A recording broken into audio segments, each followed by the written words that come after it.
Welcome back to Unbiased, your favorite source of unbiased news and legal analysis. Welcome back to Unbiased Politics. Today is Monday, November 10th. Let's talk about some news. We're going to start with some Thursday news and then work our way to some more recent news. So starting with the Thursday ruling out of the Supreme Court allowing the Trump administration to continue temporarily enforcing its policy prohibiting the X sex markers on U.S. passports. Now, I want to clarify at the outset of this story that litigation is not over in this case. The case is not over, okay? Thursday's ruling basically put a lower court ruling on pause until the appellate court is able to hear the appeal. But first, before we get into what the future of this case might look like, I want to talk about how we got here. So back in 2022, the Biden administration introduced a new policy which allowed American citizens to self-select either male, female, or X as their sex on their passport application. That policy also removed the requirement to provide medical documentation if their sex didn't match other ID documents. Now, prior to 2022, the State Department allowed passport applicants to change the sex marker from male to female or female to male if they had a doctor's statement explaining that they had undergone clinical treatment for gender transition. So the 2022 change effectively allowed any U.S. citizen to choose to self-select X male or female without having to provide any sort of documentation showing that their selection matched their sex on other documents. If your license said male, you could choose female on your passport application. If your license said female, you could choose X on your passport application. It didn't matter.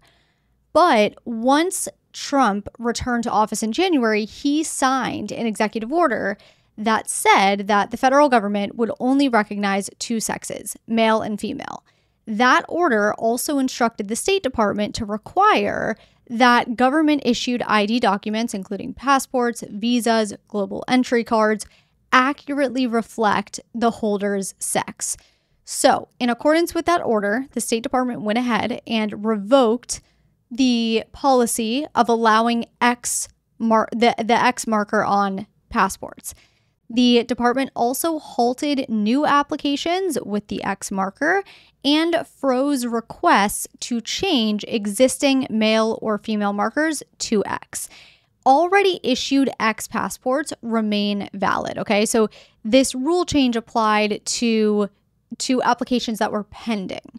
But once the State Department made this change, 7 transgender and non-binary individuals brought suit arguing that this new policy violated their rights to equal treatment under the Constitution, violated their rights to international travel and informational privacy, and violated the federal law that governs how administrative agencies issue new rules.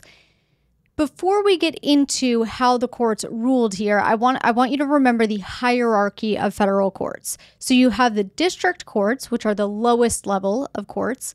Then you have the appellate courts, which hear appeals from the district courts. And then at the very top of the pyramid, you have the Supreme Court of the United States, right? Whatever the Supreme Court says goes. So the first court that this case goes in front of is, of course, the district court. In this case, it was a district court in Massachusetts. And the district judge ended up issuing an order that blocked the administration from enforcing this new passport policy against transgender and non-binary people who have applied for or would apply for a passport that was consistent with their gender identity. The Trump administration, of course, went ahead and appealed the court's order to the First Circuit Court of Appeals, but the First Circuit Court of Appeals actually declined the administration's request to temporarily pause that district court order. So the administration then went to the Supreme Court and asked the justices to step in, and the administration argued that the district court's order injures the federal government and that putting the order on hold would not cause any injury to the plaintiffs. More specifically, that the order hurts the United States because it forces the government to say things to other countries that go against the president's foreign policy as well as scientific facts, and that pausing the order wouldn't harm the plaintiffs because the district court order doesn't actually require anyone to have any specific travel plans or a medical diagnosis of gender dysphoria. The lawyers for the plaintiffs, on the other hand, argue that the order needs to be left in place because the administration's new passport policy puts transgender, non-binary, and intersex people in potential danger whenever they use a passport. He also argued that the government has never explained how passport sex markers that align with gender identity and not the individual's biological sex could possibly affect foreign relations, when the challenged policy undermines the very purpose of passports as identity documents that officials check against the holder's appearance. Now, keep in mind here that when a court decides whether to grant, deny, or overrule an order, they look at the likelihood of success on the merits. And they also look at whether a party will become injured because of an order or lack of an order. So the Supreme Court, in considering whether to pause the district court's order, analyzed the arguments on both sides of this case to determine which party they think is more likely to succeed on the actual merits, of the claims, and whether one of the parties will experience an injury if the order is kept in place or put on pause. Ultimately, the justices ruled 6-3 that the administration is likely to succeed on the merits and that the administration will suffer an injury if the order remains in place. Therefore, the justices went ahead and granted the administration's request to pause the district court's order. In effect, what that means is the administration can continue enforcing its new passport policy until this case is fully litigated. The majority of justices essentially found that requiring a passport to show the holder's sex at birth does not violate equal protection simply because it differs from that individual's gender identity, and that the policy is no different than stating a factual historical attribute like country of birth rather than targeting a group for disparate treatment. The justices wrote, quote, "Displaying passport holders' sex at birth no more offends equal protection principles than displaying their country of birth. In both cases, the government is merely attesting to a historical fact without subjecting anyone to differential treatment." End quote. The majority also found that the plaintiffs in this case failed to show that the administration's passport policy was motivated solely by animus, meaning the policy was not implemented due to a sole desire to harm a politically unpopular group. Now, the court's three liberal justices, Sotomayor, Jackson, and Kagan, they dissented from the majority's ruling, meaning they disagreed with the majority's ruling. They would not have paused the lower court's order. And they argued that the administration had not adequately shown that it would suffer real harm if the passport policy stayed paused, but that transgender and non-binary individuals would face immediate harm if the passport policy was able to take effect. They also argued that the court's majority only focused on the administration's position and failed to weigh the human impact on affected people. So again, keep in mind here that Thursday's ruling out of the Supreme Court only paused the district court's order. It did not resolve the core constitutional questions that are presented in this case. It did not decide whether the policy is constitutional. It simply paused the district court's order and allowed the administration to continue enforcing its new passport policy while the litigation continues. From here, the case will continue to play out through the court, hierarchy that we talked about earlier. It'll go back to the appellate court, who will decide the appeal and issue a decision on the merits of the case. The losing party can then petition the Supreme Court for review. If the Supreme Court agrees to review the case, it'll issue a final decision on the merits of the case, and the case will be over. If the Supreme Court doesn't agree to hear the case once the appellate court renders a decision, the case will just end with the appellate court, and whatever the appellate court decides will be the final decision on the matter. But in the meantime, until this case is fully litigated, the administration can continue to enforce its passport policy. Moving on to another Supreme Court ruling. On Friday night, the Supreme Court, specifically Justice Jackson, temporarily paused a lower court's order requiring the administration to fully fund November SNAP benefits. This ruling effectively means the administration does not have to fully fund SNAP benefits yet. This could change very soon, and we will talk about why in a few minutes. But I do just want to warn you that this is one of those stories that could change by the time this episode is out. We are very much in the middle of the court battle, and we could have an update as soon as this afternoon. So I will do my best to explain where we're at as of now and set you up so you know what to expect regardless of what happens next. As we have previously discussed, SNAP funding expired at the end of October or the beginning of November.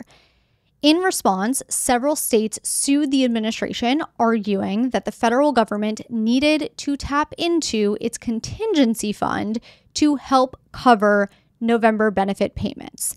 And last week, a federal judge agreed. He said the federal government has an obligation to continue funding SNAP. So that federal judge went ahead and blocked the administration from suspending SNAP benefits and ordered it to either exhaust the contingency fund and pay partial benefits for the month of November, or tap into additional sources of funding and fully fund November benefits.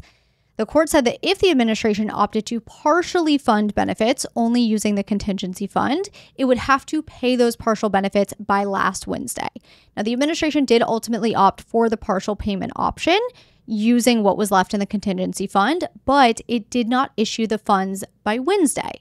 So because the government failed to abide by the court's order, the district court went ahead and issued yet another order last Thursday and said that the administration now had to make the full SNAP benefit payments for November by Friday. The court essentially was not giving the administration an option anymore. It was saying, okay, you didn't want to abide by the first order. Now you have no choice. Now you have to tap into additional funds and fully fund SNAP benefits for the month of November. So the administration, of course, appealed this ruling to the First Circuit Court of Appeals, and it requested what's called an administrative stay pending appeal. An administrative stay pending appeal is a temporary order from a higher court, in this case the appellate court, that pauses or stays a lower court's ruling while the case is being appealed. So later that night, the appellate court says that it hasn't yet decided what it was going to do with the administration's request for a stay, but that it would issue a decision as quickly as possible. Now, keep in mind, the administration only had until the following day to comply with the new order out of the district court, so it didn't really have any time to waste. Because of that, it immediately went to the Supreme Court and asked the Supreme Court to step in and pause the lower court's ruling while the appellate court decides what to do with its request for a stay. That way, the administration wouldn't be forced to fully fund SNAP benefits by Friday, and the appellate court would have more time to sort out what it was going to do with the administration's stay request. And Friday night, the Supreme Court went ahead and granted the administration's request and temporarily paused the district court's order while the appellate court decides what to do with the administration's request for a stay. I mentioned earlier that it was specifically Justice Jackson that granted that request, and this is why that is. Each justice is assigned to certain appellate districts. When an emergency application, like a request for a stay or an injunction or an extension, comes from one of those circuits, it is first directed to that assigned justice. That justice can then decide it alone, or it can refer it to the full court for a collective decision. So in this case, the emergency request came from the First Circuit Court of Appeals, which Justice Jackson is assigned to, and therefore she was the one who got the request and ultimately granted it. It's important to remember that, like the passport policy case, this Supreme Court order, Friday's order, does not decide the merits of the case. It simply pauses the district court's order requiring the administration to make payment of the full SNAP benefits in order to give the appellate court time to review the administration's request for a stay. Now, some states had already begun issuing full monthly SNAP benefits before the Supreme Court's Friday order. Hawaii, Oregon, and Wisconsin, all three of those states had officials instructing their EBT providers to process the full benefits once that district court judge had ordered the administration to make full benefit payments. And officials in California, Kansas, New Jersey, Pennsylvania, and Washington also confirmed that some SNAP recipients were issued their full November payments on Friday once the district court ordered the administration to pay up.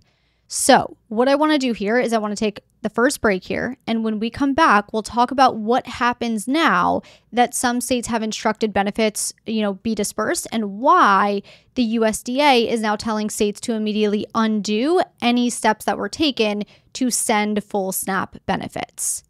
Welcome back. Before we took a break, we talked about the fact that some states like Hawaii, Oregon, Wisconsin, California, Kansas, New Jersey, Pennsylvania, and Washington had already directed EBT providers to process full SNAP benefits for SNAP recipients before the Supreme Court had stepped in and put that lower court ruling on hold. So what happens now? Well, what happens now will depend on what the appellate court ultimately says about the situation, and then possibly what the Supreme Court says about the situation. And we'll talk about what might happen depending on how the courts rule in a minute. But first, I want to talk about how SNAP benefits work so we all have a better understanding of what's going on here, because you're probably wondering how states can even issue full SNAP benefits without federal funding in the first place. So whenever we talk about SNAP benefits being issued, we're talking about the states requesting that EBT processors load a certain amount onto a recipient's EBT card. Then, once the recipient goes ahead and swipes their card at a grocery store, the EBT processor verifies eligibility and approves the transaction. The retailer's bank then gets reimbursed through a federal account called the State Benefit Issuance Account. This reimbursement usually happens within 24 to 48 hours of the purchase. But what happens if the federal account doesn't have any money in it because the federal government has not funded it? In that case, the transaction will fail at checkout. So SNAP recipients might see that their cards appear to be funded, but then when they go to use their card at the register, the purchase won't go through. Now, some retailers might initially accept the EBT cards, assuming they'll get reimbursed, as they usually do. But if the USDA does not fund the Treasury account, those transactions cannot settle, which means the retailers won't get paid and they end up eating the cost of the transaction. And that's why we're probably seeing around the country right now, retailers are on high alert. Some of them are temporarily limiting or just choosing not to accept EBT cards at all until funding resumes. Some states might try to front the cost of SNAP benefits themselves, but the USDA has already said they won't reimburse them if they do. And it might actually be illegal for states to use SNAP benefits using state money. In fact, on Saturday night, the USDA issued a memo telling states to immediately undo any steps that had been taken to provide full SNAP benefits. The Deputy Undersecretary of Agriculture wrote in that memo, quote, "To the extent states sent full SNAP payment files for November 2025, this was unauthorized. Accordingly, states must immediately undo any steps taken to issue full SNAP benefits for November 2025, end quote. So that's where things stand as of right now. Again, this is one of those stories that's changing by the day. So this is just what we know as of about 1 p.m. Eastern time on Monday. The next development that you'll hear about is whatever the appellate court decides to do with the administration's request for a stay. So just to be clear, if the appellate court grants the administration's request, the district court's order requiring full payment will be paused until the appellate court renders a final decision on the merits of the case.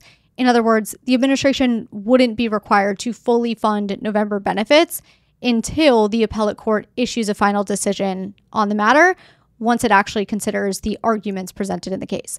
On the other hand, if the appellate court denies the administration's request for a stay, we'll likely see the administration go back to the Supreme Court and ask it to pause the district court's order while the case is on appeal.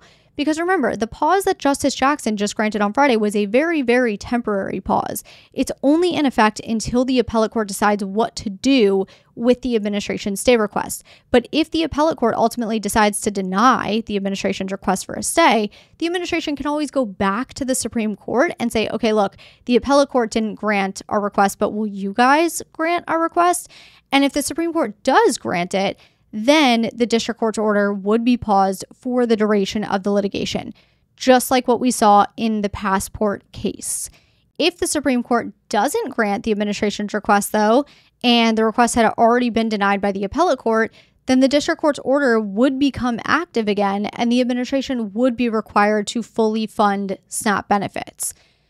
I really hope I made that as clear as possible. This is a pretty complex topic, so hopefully I didn't lose you. Hopefully we're all on the same page and prepared for whatever the next developments will be, because like I said, there's probably going to be a new development, if not today, probably tomorrow. Okay, it looks like the government shutdown may be coming to an end. Last night, the Senate voted 60-40 on a key step towards reopening the government, but the fight is not quite over yet. In order to really understand what's going on here, we need to talk about the filibuster. And for those who have been around for a while, I know we've talked about the filibuster many times. We just need to make sure we're all on the same page. So I am going to go over it quickly again. The filibuster is purely a Senate rule. The House does not have a filibuster. So in the Senate, most bills just need a simple majority to pass. That's 51 votes because there are 100 senators. But before a bill can even get to that final vote, the Senate first has to end debate on the bill, and that is where the filibuster comes in. A filibuster is basically a way for the minority party to block or delay a bill by refusing to let debate end. Under Senate rules, you need 60 votes to break a filibuster and move toward a final vote on the bill. So if less than 60 senators are in agreement to end debate, the bill just sits there. It doesn't ever get to a final vote. But if you can get at least 60 senators to vote to end debate on the bill can actually go to a final vote where it only needs a simple majority of 51 votes to pass. The filibuster is what's allowed this shutdown to drag on as long as it has, because it lets the minority block a bill even when the majority supports it. If the filibuster didn't exist, all the Senate would need is 51 votes to pass a continuing resolution to temporarily fund the government. Given the fact that there are more than 51 Republicans in the Senate, this would have been easy to do, assuming all or most Republicans were on board. But because the filibuster exists, it's not that easy. The Senate needs 60 votes to first end debate on the continuing resolution before the Senate can hold a final vote on the bill. There are only 53 Republicans in the Senate, which means they would need at least 7 Democrats to join them in voting to end the filibuster. The Republicans could not do it themselves. They do not have the numbers. Until now, Democrats have consistently refused to end debate and send the continuing resolution to a vote because they want the continuing resolution to include certain healthcare subsidies. But things kind of started to change on Friday. So on Friday afternoon, Senate Democrats announced a proposal to reopen the government. They basically said that if Senate Republicans would agree to include a 1-year extension of the expiring ACA premium tax credits in the continuing resolution and agree to form a bipartisan committee to address Republican demands for changes they want to see to the ACA, Democrats would agree to end the filibuster immediately and temporarily fund the rest of the government until December or January, because that would give both parties more time to negotiate longer-term funding. But Senate Republicans rejected this proposal. The Republicans said that healthcare policy should not be negotiated while the government remained closed and that the government needed to reopen first, and then they would negotiate policy. And that has pretty much been the Republican position since the beginning. And by the way, if you want more context as to what the Democrats were originally fighting for during the shutdown, go ahead and listen to my October 6th episode. I did a 14-minute deep dive there. That's my October 6th episode. There were essentially 3 things the Democrats were fighting for, but with Friday's proposal, they were essentially foregoing 2 of those 3 things and only fighting for the ACA premium tax credit extension. And as we've talked about in the past, there are quite a few Republicans that are actually on board with extending the ACA premium tax credits. Most of them just want to reopen the government first, and then they'll negotiate an extension. So that was Friday. Senate Democrats put forth this proposal. Senate Republicans rejected it. Then last night, we started hearing from sources on the Hill that a group of 8 Senate Democrats had reached a deal with Senate Republicans to reopen the government in exchange for a future vote on extending ACA premium tax credits and assurances that federal workers that were laid off during the shutdown would be brought back on. So once those 8 Democrats came with that proposal, Senate Republicans knew they'd likely have the votes to finally break the filibuster. So last night, they finally overcame the filibuster in a 60-40 vote and can soon send the bill or the continuing resolution to a final vote where they will only need a simple majority of 51.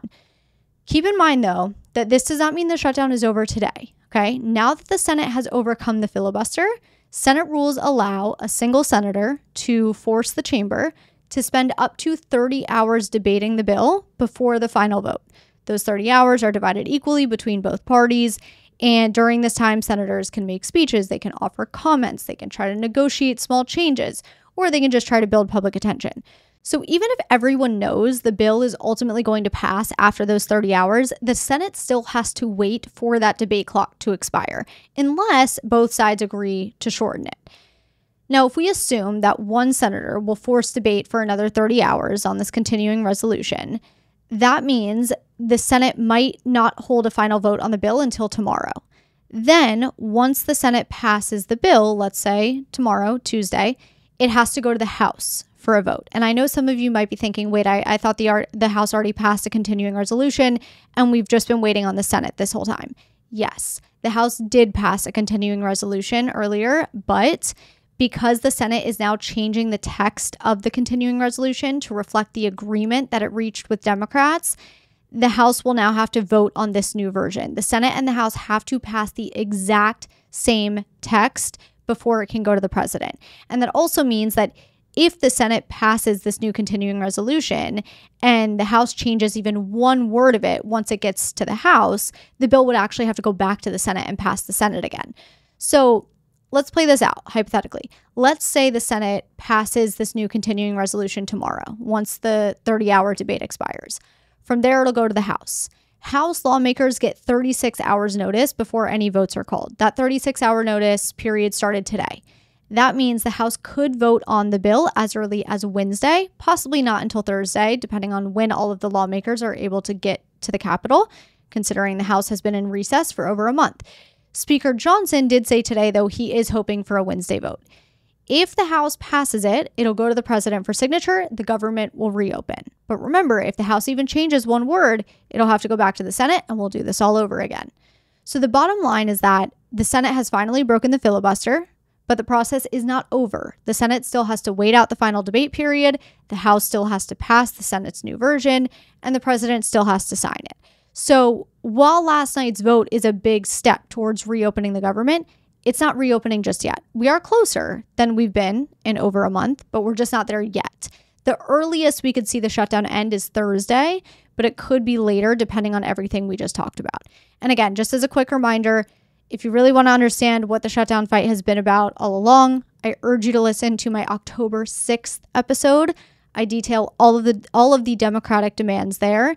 And then if you specifically want to learn about ACA premium tax credits and how the expiration of those might affect you, listen to my more recent November 3rd episode. Let's take our second and final break here. When we come back, we will talk about what we know about this proposed tariff dividend, the Supreme Court refusing to reconsider same-sex marriage, and more. Welcome back. Let's talk about this potential tariff dividend. Yesterday, President Trump posted a Truth Social quote, "People that are against tariffs are fools. We are now the richest, most respected country in the world with almost no inflation and a record stock market price.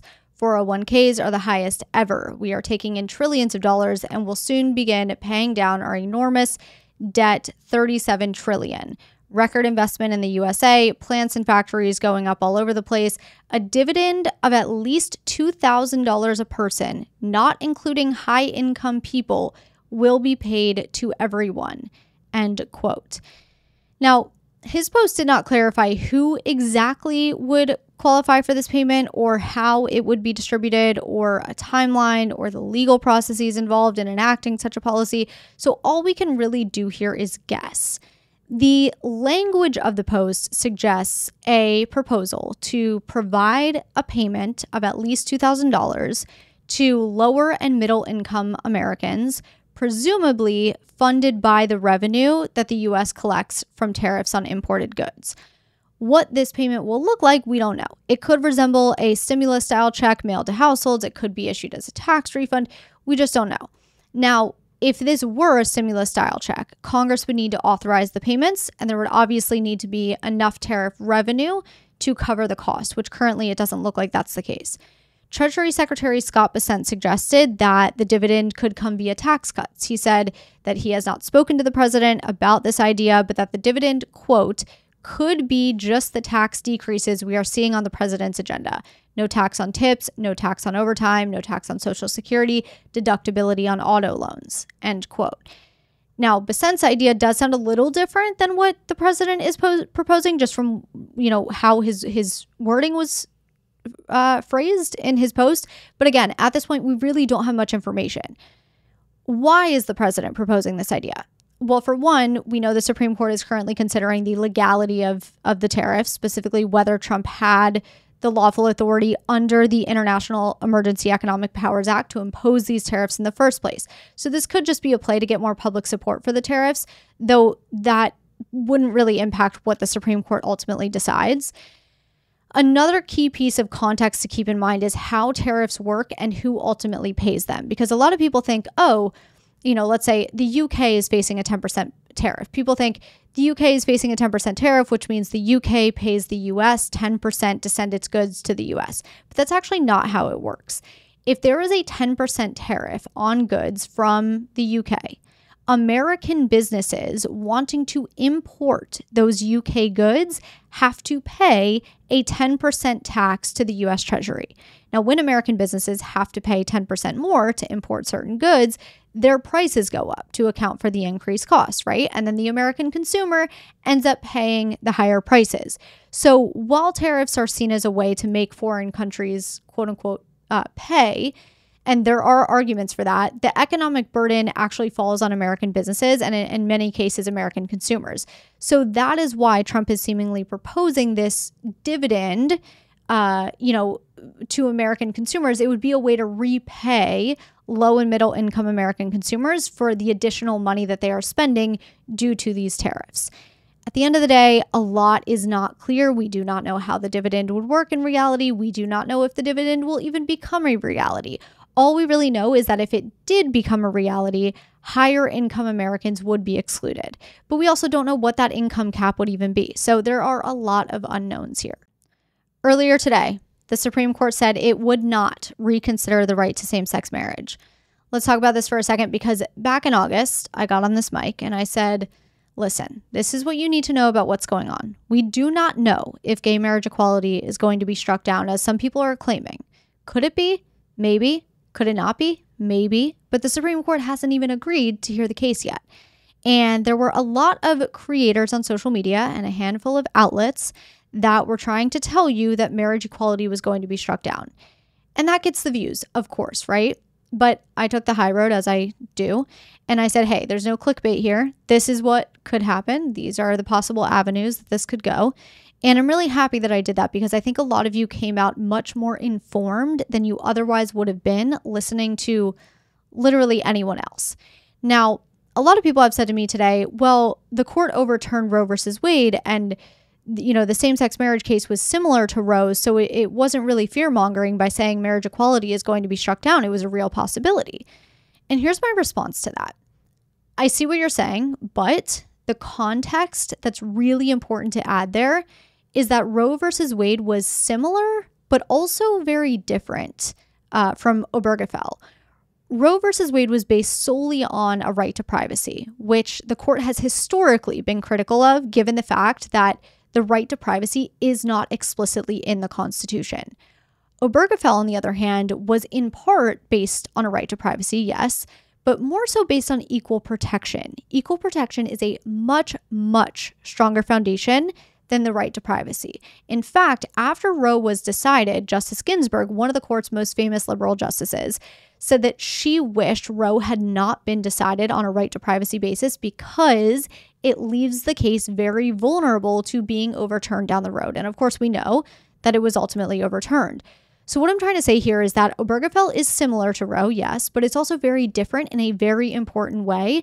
And that is the key context that a lot of these creators and outlets were leaving out, because if they give you that context, you might not be as scared. And that fear is what gets them their views. And I'll say this too, this isn't to say that the court definitely wasn't ever going to reconsider Obergefell. I actually said back in August that it was certainly a possibility. But it's important to add all of the context and not just some of the context so that listeners and audiences of these platforms are as informed as possible and can come to their own opinions and feel their own emotions based on all of that information and not just some of the information. So just let this be a reminder that you might not always be getting the full story from your favorite creators and outlets, but that's why you have me. Okay. So the Supreme Court said they wouldn't hear this woman's appeal. Just to give you a little background here, the woman in question, Kim Davis, she was a Kentucky county clerk who refused to issue marriage licenses to same-sex couples after the Supreme Court's 2015 Obergefell decision.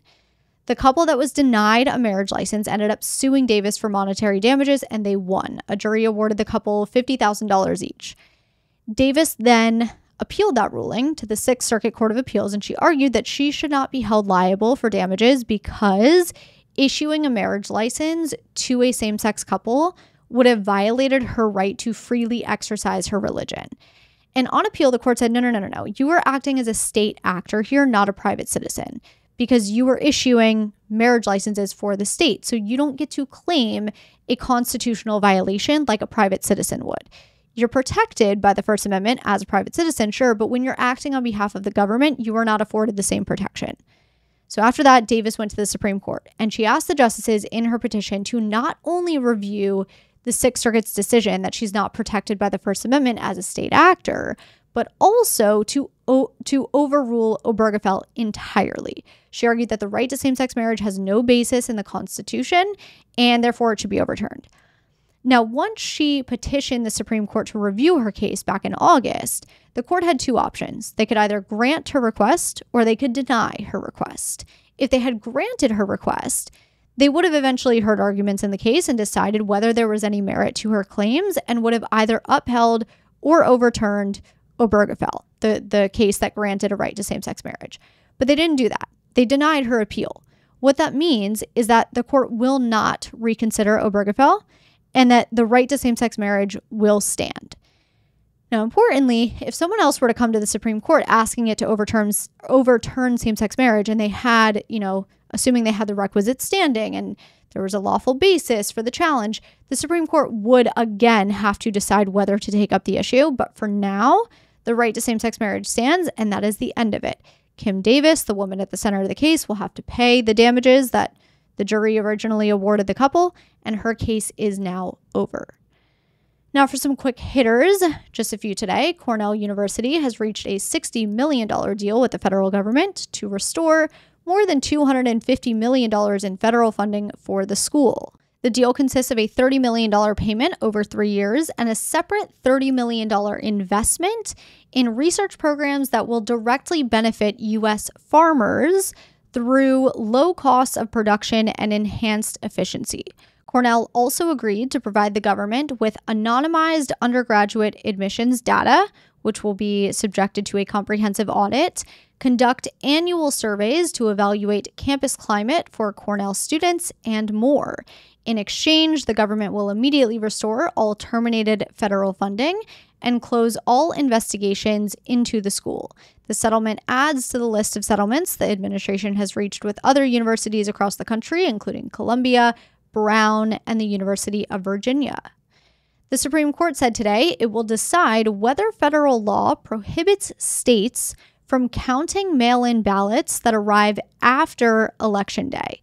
The battle involves Mississippi's procedures for counting late-arriving absentee ballots and the state's definition of election day. So in Mississippi, state law allows for absentee ballots postmarked by the day of the election to be counted so long as they are received up to 5 days after. This was a measure that was initially enacted during the pandemic, and it was later made permanent. The question for the court is whether federal election day statutes preempt a state law, such as Mississippi's, that allows ballots that are cast by federal election day to be received by election officials after that day. And last one, President Trump is threatening to sue the BBC for $1 billion. His letter to the network follows the exits of BBC's Director General and its CEO of News, following a week of headlines questioning the network's political impartiality. One of the more explosive claims against the network was that it had selectively edited footage from January 6, 2021 to suggest that Trump had told his supporters on that day, quote, "We're going to walk down to the Capitol and I'll be there with you and we fight. We fight like hell," end quote. As it turns out, the words were spliced from sections of his speech almost an hour apart and left out a portion of the speech where Trump told his supporters to, quote, "peacefully and patriotically make your voices heard," end quote.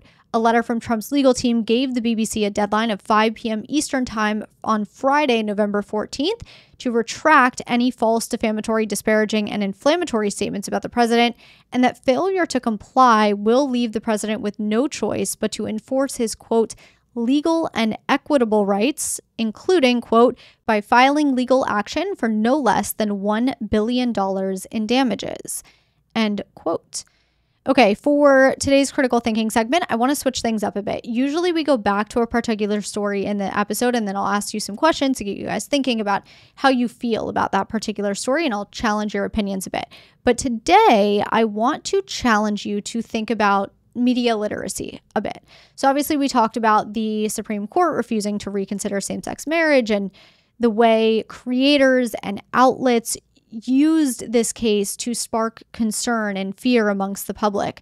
But I want to use this as an opportunity to get you thinking about your own media literacy habits. So my first question for you is this. When a story starts going viral online, blowing up online, how do you decide whether to trust what you're hearing? And when a story starts blowing up and people from both sides are talking about it, do you tend to click on the headlines that confirm what you already think or tend to align with your existing opinions? Or do you tend to click on the headlines and the stories that seem like they'll challenge you, and why? My next question for you is it fair to call what some creators and outlets did in this case fear-mongering? Or do you think that they were justified? And how would you define fear-mongering? That is something that I've personally been thinking about more today. And then the last set of questions is this.